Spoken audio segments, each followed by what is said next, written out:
그러니까 제가 호남 차별론, 호남 소외론의 뿌리를 찾아보니까 결국은 다 일본 제국주의자들이 만들어낸 겁니다. 그 이유는 뭐냐면 동학농민혁명이 가장 격렬하게 일어나가지고 그 일본군과 끝까지 싸운 것도 이제 호남이고, 그 다음에 의병이 일어났을 때도 가장 이제 격렬하게 싸운 곳이 호남이고, 그러니까 결국 이름은 남한 대토벌이라고 불렀지만 이제 결국 작전 계획서로 보면 이건 다 이제 호남 대토벌인데요.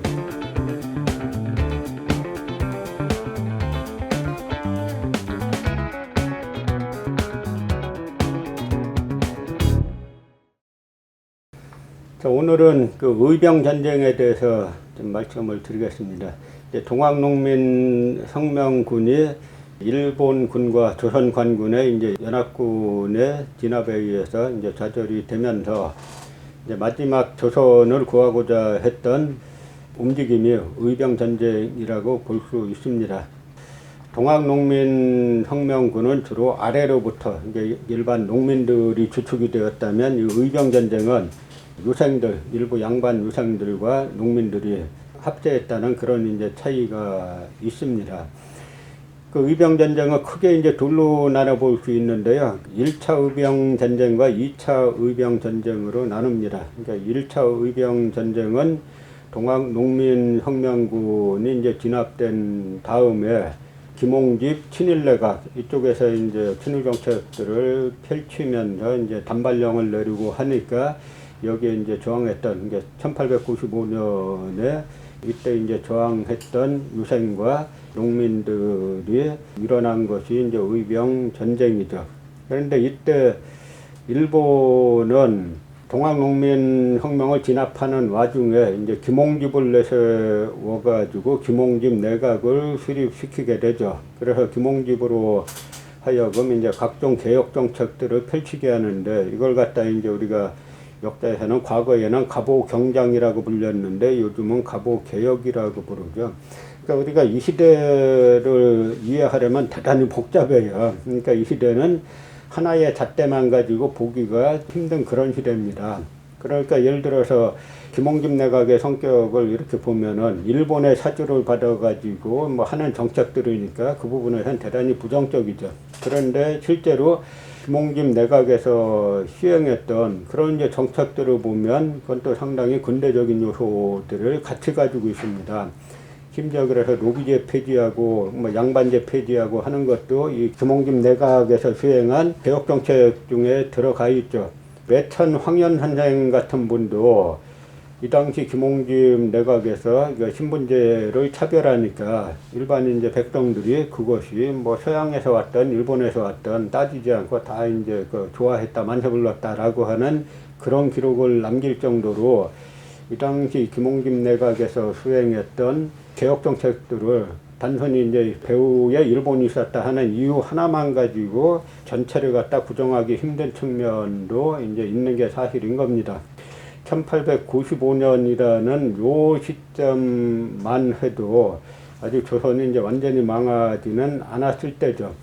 그 김홍집 내각에서 결국은 하고자 했던, 그 당시 이제 제가 지난번에 개화파 이야기할 때 말씀드린 것처럼 조선의 개화파는 둘이 있는데요. 하나는 김옥균, 박영효 중심의 급진개화파가 있었고, 또 하나는 김홍집 중심의 온건개화파가 있었다 그랬죠. 그래서 급진개화파는 1884년에 갑신정변 때 3.1천하로 끝나고 제고가 됐고, 그 다음에 온건개화파가 일본과 손을 잡고 이제 개혁정책을 펼친 것이 이제 갑오개혁입니다.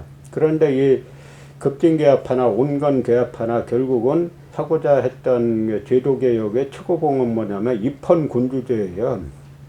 그 와중에 하나가 그 입헌군주제를 뭐 실시하고자라고 하는 그 목표 중에 이제 하나로 여러 정책들을 펼치다 보니까 그 중에 하나로 이제 단발령이 들어갔죠. 그러니까 우리는 그 당시 유교 국가이기 때문에 신체 발부는 다 부모님이 내려준 것이다 해가지고 이 머리카락을 아주 소중히 생각하는데 그걸 강제로 깎게 하고 그 정도 이제 당시에 그 이발을 했습니다. 단순히 단발령에 머리 깎았다라고 해가지고 일어난 사건도 아니에요. 이거는 우리가 아직 일본에 대해서는 임진왜란 뭐 이런 걸 통해 가지고 일본이 쳐들어오는 것에 대해서는 대단히 거부감이 강한데 결국 일본이 시켜서 우리 머리 깎게 하는 거 아니냐라고 하는 그런 이제 강한 거부 정서가 있어 가지고 이것이 유생들이 들고 일어서니까 동학농민 혁명군들 이들도 여기에 대거 가담해 가지고 의병전쟁이 거세게 일어났죠. 그런데 이 의병전쟁은 이듬해 1896년에 고종이 이제 러시아 공사관으로 도망을 가죠. 이것이 이제 아관 파천인데요. 러시아 공사관으로 도망간 다음에 고종이 내린 첫 번째 명령이 경무관들, 요즘 말로 하면은 주요 그 경찰, 검찰 간부들을 불러서 저 갑오개혁하고 있는 김홍집이니 어윤중이니 저것들 다 역적이니까 때려 죽여라라는 그런 명령을 내리죠. 그래서 어윤중은 저 도망가다가 용인의 어비읍이란 곳에 가가지고 군중들에게 맞아 죽습니다. 그래서 슬플 비자. 그래서 이 어씨가 슬프게 우는 곳이다 라고 하는 그런 얘기가 나중까지 전해지고 있습니다. 그 다음에 김홍집은 내가 명색이 대신인데 어떻게 도망가겠느냐라고 해서 자기 발로 나왔다가 군중들에게 이제 맞아 죽죠. 이 김홍집 내각이 그 아관 파천으로 무너지면서 그 1차 의병전쟁은 끝나게 됩니다.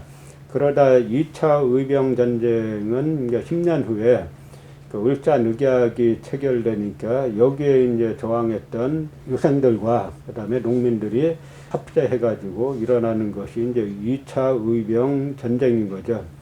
그러니까 1905년 러일전쟁 끝에 일본이 러시아를 꺾고 미국과 카스라테프트 밀약을 맺어서 미국은 필리핀을 차지하는 대신에 일본이 대한제국을 차지한다. 이런 이제 비밀 협약을 맺게 됩니다. 그런데 이 비밀 협약을 뒤에서 주도했던 루스벨트, 미국 대통령 루스벨트가 2명 있어요. 하나는 테네시강 개발 계획을 했던 훌륭한 루스벨트가 있고, 요 테오도 루스벨트는 몰래 러일 전쟁을 중재하고 결국 이제 한국을 팔아먹는 그런 이제 비밀 협상을 주도한 인물인데, 이 인물이 그 당시 또 노벨 평화상을 탔어요.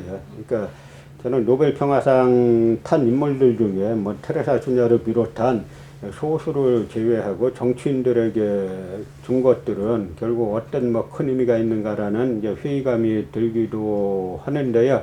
어쨌든 일본이 포츠모스 조약으로 러일 전쟁에서 승리하고 난 다음에 그다음에 한국의 외교권을 이제 박탈을 하니까 이때 이제 다시 의병이 일어났습니다. 그러다가 의병 전쟁이 쭉 진행되는 와중에 1907년에 일본이 한국 군대를 해산시키고 그다음에 고종을 강제로 끌어내리고 순종을 갖다가 올리고 하는 그런 이제 대한제국을 완전히 이제 멸망시키는 이제 그런 길로 가니까 이때 해산당한 한국군들이 의병에 가담하면서 질적인 변화가 많이 이루어지죠. 그냥 유생들이나 농민들은 별로 싸움 전문가들이 아니지 않습니까? 그런데 그 해산당한 한국군들, 이제 해산당하니까 뭐 당시 이제 박중환 대대장은 자결을 했고, 그 다음에 원주 진위대에는 민궁호란 분이 의병을 일으키니까, 그러니까 원주에서 의병전쟁이 아주 거세게 일어났던 건 이런 이제 진위대의 간부였던 그 민궁호가 주도를 하니까 그렇게 이제 거세게 일어났던 거죠. 그러다가 뭐 1908년에 이르면은 그 13도 창의군이 결성이 돼가지고 뭐 동대문 밖 뭐 30리까지 왔다라고 이제 합니다. 이때 13도 창의군의 총대장은 이제 이인영 선생이고 그 다음에 이제 군사장이 이제 허위 선생이죠. 근데 우린 이때 그 뭐 이인영 말하자면 총사령관이 이때 부모상을 당해가지고 그 다음에 이제 낙향을 하는 바람에 전력이 상당히 이제 약화가 되었다라고 해서 그 이인영이란 분이 한나라 13도 창의군의 총사령관을 맡은 신분에서 아주 유교적인 그런 사고를 벗어나지 못했던 한계를 여기서 또 우리가 볼 수 있습니다.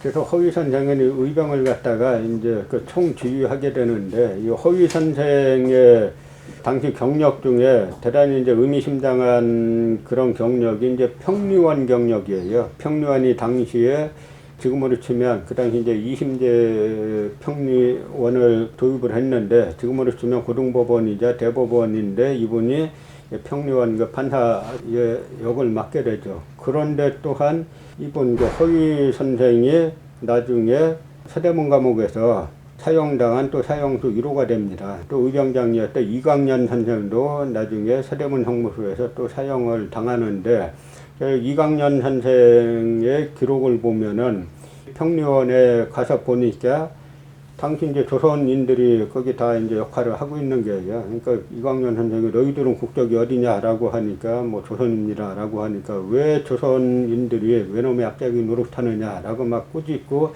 결국은 이제 이분도 사형을 당했죠.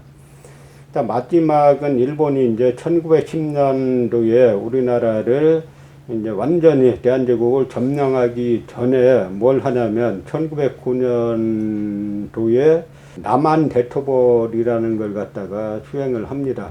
근데 이 남한 대토벌이 많이 알려지지 않았는데 대단히 중요한 사건입니다. 말은 남한 대토벌인데 사실은 이 당시 일본군의 토벌계획서가 있는데 그 토벌계획서를 보면 이게 이제 호남 대토벌이에요.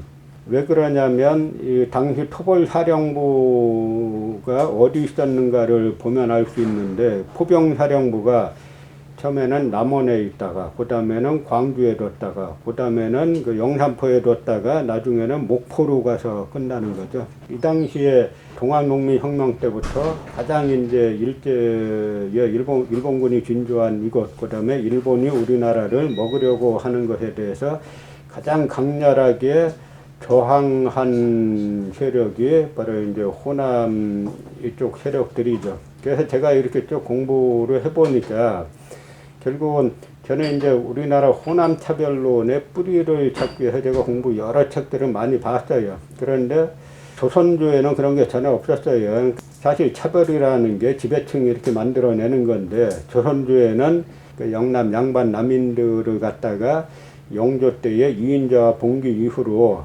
과거응시를 금지시키는 뭐 그런 식으로 해가지고 영남 남인들을 소외시킨 적이 있어도 호남은 소외된 적이 없습니다. 그러니까 제가 호남 차별론, 호남 소외론의 뿌리를 찾아보니까 결국은 다 일본 제국주의자들이 만들어낸 겁니다. 그 이유는 뭐냐면 동학농민혁명이 가장 격렬하게 일어나가지고 그 일본군과 끝까지 싸운 것도 이제 호남이고, 그 다음에 의병이 일어났을 때도 가장 이제 격렬하게 싸운 곳이 호남이고, 그러니까 결국 이름은 남한 대토벌이라고 불렀지만 이제 결국 작전 계획서를 보면 이건 다 이제 호남 대토벌인데요.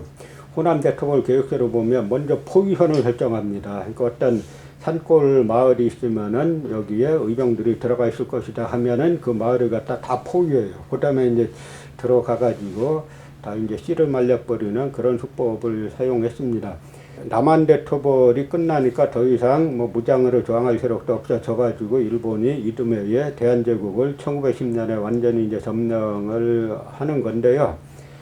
1919년에 이제 3.1 운동, 3.1 혁명이 일어나고 대한민국 임시정부가 만들어졌을 때 이때 임시정부에 각지 대표들로 의정원 의원들을 꾸며야 되는데 이 호남은 사람이 없어요. 하도 많이 죽었기 때문에 이 동학농민혁명과 이 의병전쟁 때 하도 많은 사람이 죽어가지고 호남 출신들은 의정원 의원들을 꾸리기가 힘들었다라는 기록이 있을 정도로 아주 이제 집중적인 탄압을 받았고 결국에 일본인들이 만들어낸 것이 호남 소외론인데 우리가 다 아시다시피 해방 이후에도 이 일본 지배체제가 계속 왔기 때문에 이것이 이제 해방 이후까지도 이제 잘못된 그런 이제 우리 역사의 잘못된 유죄로 이제 남아 있게 된 겁니다. 그래서 결국은 이 의병 전쟁이 종결되면서 뭐 종결됐다기보다는 이제 남한 대토벌로 대부분 살육당하고 살아남은 사람들은 만주로 연해주로 건너가가지고 이제 독립전쟁을 준비하는 그런 상황으로 이제 전개가 됩니다.